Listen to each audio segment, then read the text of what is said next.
Savourez les chroniques littéraires avec la revue Les Partageurs d'émotions.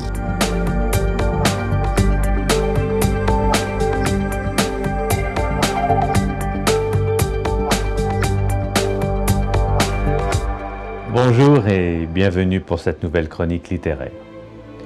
Gilles Brancati a une double casquette.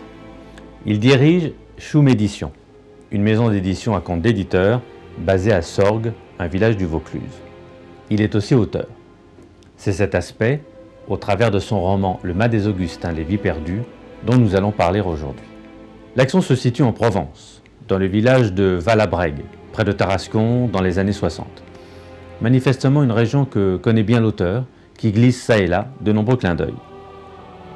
Dans ce village vivent deux familles, celle du Mas des Oliviers et celle du Mas des Augustins. Sylvain et Antonin ont grandi au Mas des Augustins, Pascal et Alice, eux, au Mas des Oliviers. Ils sont amis depuis toujours. Et c'est au cours d'une fête locale que tout bascule, lorsqu'Alice est retrouvée morte, noyée, et Pascal arrêté. Ce meurtre sépare Sylvain et Antonin, pourtant très proches, et va faire exploser leur famille. Antonin va partir pour la ville se reconstruire, Sylvain, lui, reste là. 16 ans plus tard, tandis que Sylvain est dans le coma suite à une tentative de suicide, Antonin revient. Au-delà de l'histoire et de son énigme, ce qui retient l'attention du lecteur, c'est la densité du récit et les différents thèmes abordés comme la destinée et le libre arbitre.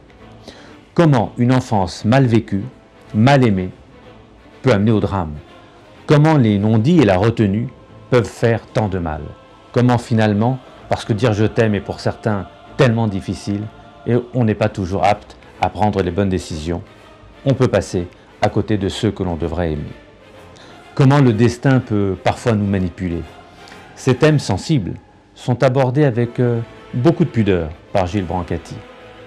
L'auteur est précis et cherche en permanence le mot juste afin que le lecteur puisse, le plus facilement du monde, entrer de plein pied dans cette captivante histoire.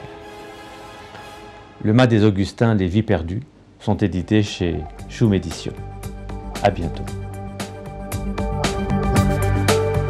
Vous voulez vous aussi bénéficier d'une chronique télé et faire connaître votre ouvrage? Envoyez vos demandes à contact@lespartageursémotions.com.